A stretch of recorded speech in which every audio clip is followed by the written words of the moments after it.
picture this. You are 67 years old. You've worked for 40 years. You showed up every single day. You paid your taxes. You raised your family. You did everything you were supposed to do. And now, standing at the edge of what should be the most peaceful chapter of your life, you realize something. Something nobody warned you about. Something no one sat you down and explained. You can't afford to stop working. Not because you're lazy. Not because you made terrible decisions. Not because you didn't try, but because the plan you followed was never really a plan at all. This is not a hypothetical. Right now, today, 80% of retirees in America are either struggling financially or are in serious danger of falling into financial insecurity. 8 out of 10. Not people who gave up. Not people who are reckless. People who worked their entire lives and arrived at retirement with far less than they needed. The average retiree has $288,700 saved, but financial experts say you need $823,800 to retire comfortably. That is a gap of over $500,000 for the average person. Today, we are going to talk about why this happens. Not to make you feel hopeless, but because understanding exactly why most people fail is the only way to make sure you don't. And by the end of this video,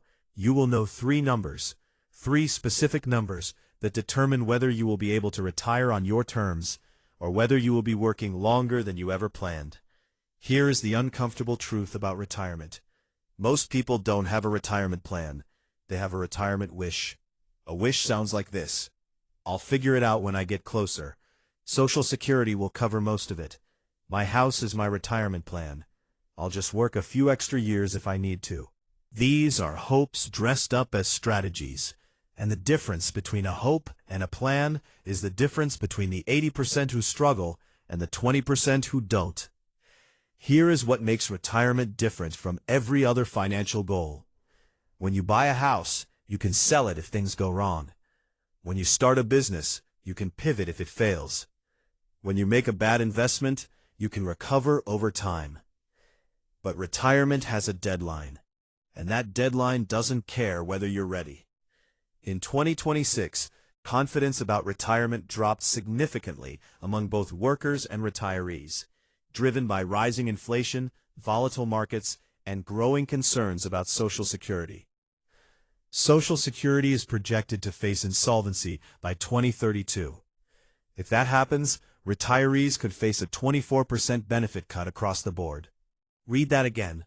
The system that millions of people are counting on as their primary retirement income may cut benefits by nearly a quarter within the next 6 years.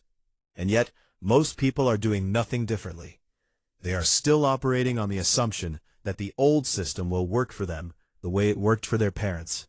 It won't. The world changed, the plan didn't.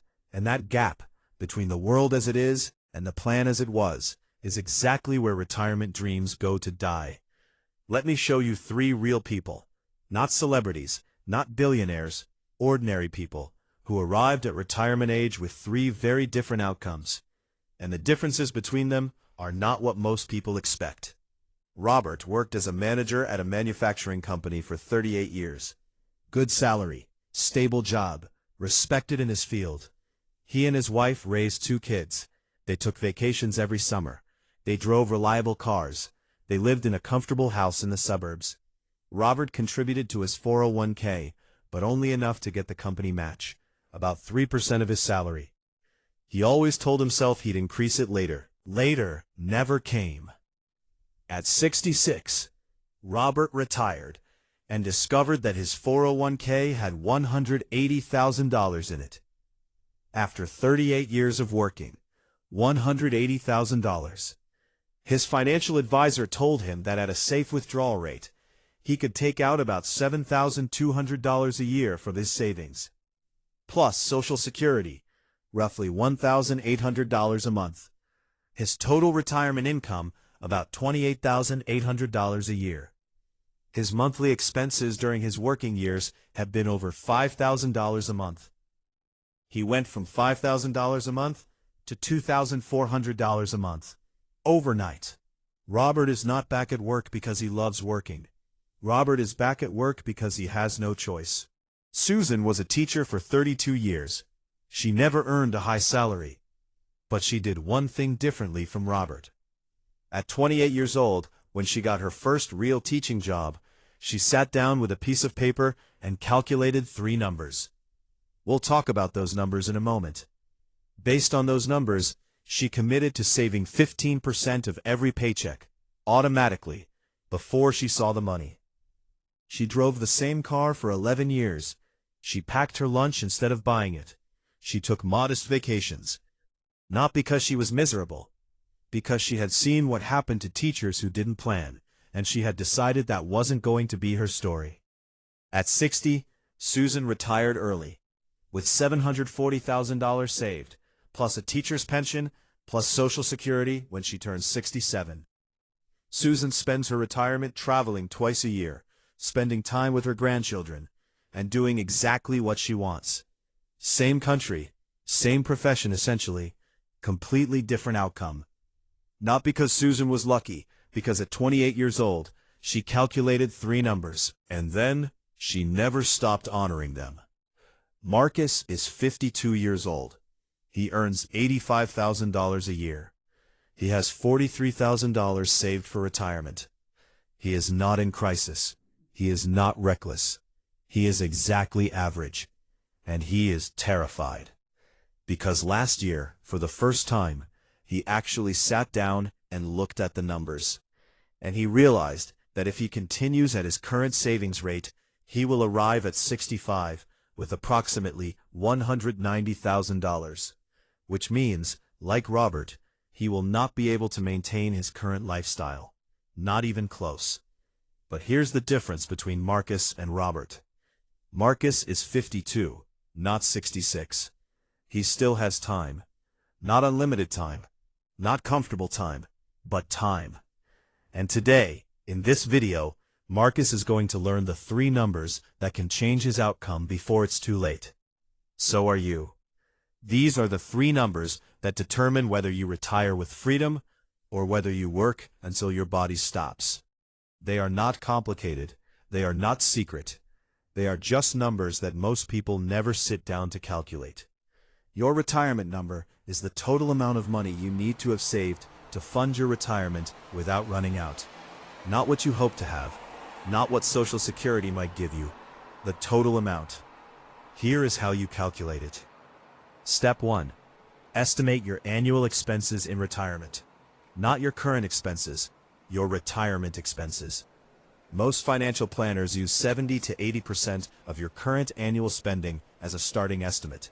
So if you currently spend $60,000 a year, your retirement expenses might be around $45,000 a year.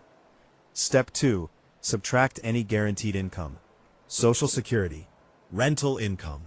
If Social Security will give you $18,000 a year, you need your savings to cover the remaining $27,000. Step 3. Multiply that gap by 25. Why 25? Because financial research shows that a portfolio withdrawn at 4% per year has historically lasted 30 years or more. And 4% of your total savings is the same as dividing your savings by 25. So $27,000 multiplied by 25 equals $675,000. That is your retirement number. Most people have never calculated this number. They have a vague sense that they need a lot, but they don't know the actual target. And you cannot hit a target you cannot see. Your savings rate is the percentage of your income you invest toward retirement every month. This is the number that most people get wrong. Not because they don't know they should save, but because they save whatever is left over, instead of saving first and living on what remains. Here is what the research shows. If you save 5% of your income, you will likely need to work until you are 66 or older. If you save 10%, you can likely retire in your early 60s. If you save 15%, you can likely retire in your mid to late 50s. If you save 25% or more, retirement in your 40s or early 50s becomes realistic. Susan saved 15% on a teacher's salary and retired at 60. Marcus saved approximately 4% on a salary nearly double Susan's and is facing a crisis at 52.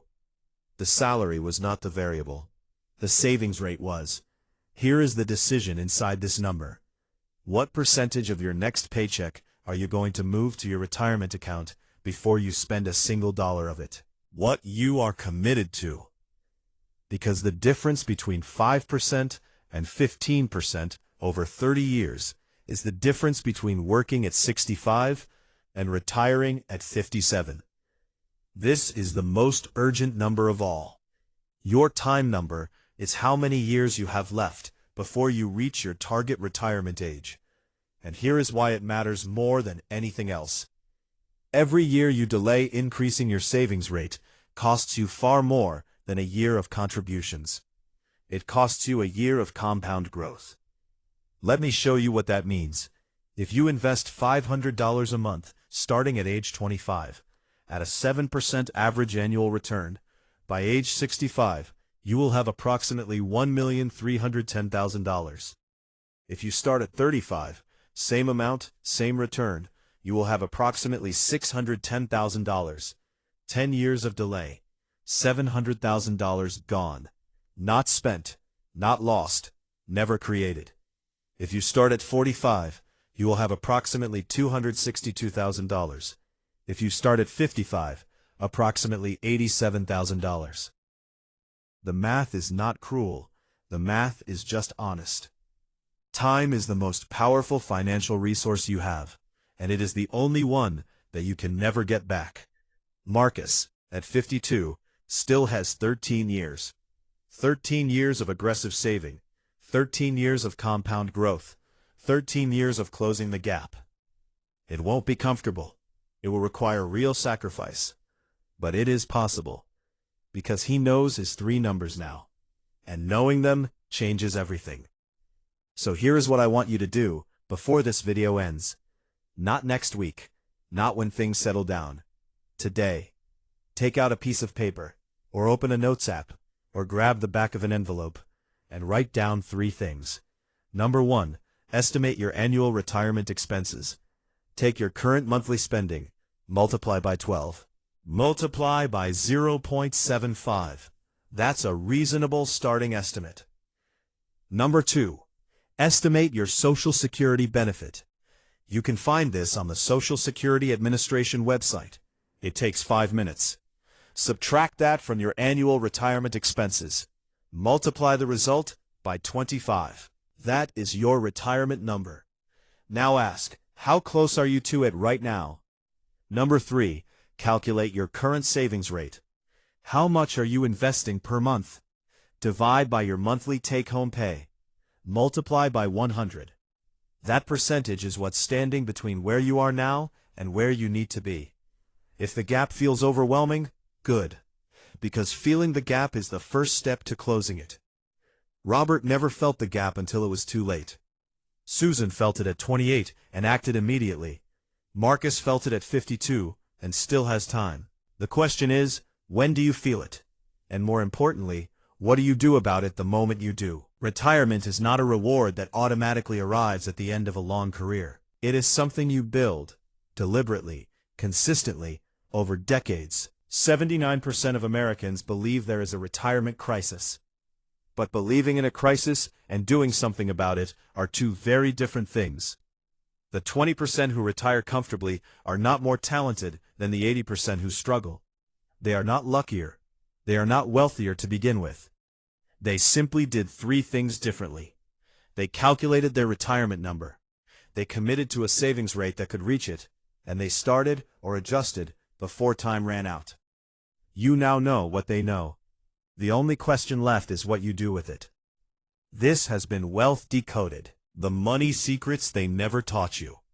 If this video changed how you think about your future, subscribe to the Wealth Files, because the best time to build your retirement was 20 years ago. The second best time is right now.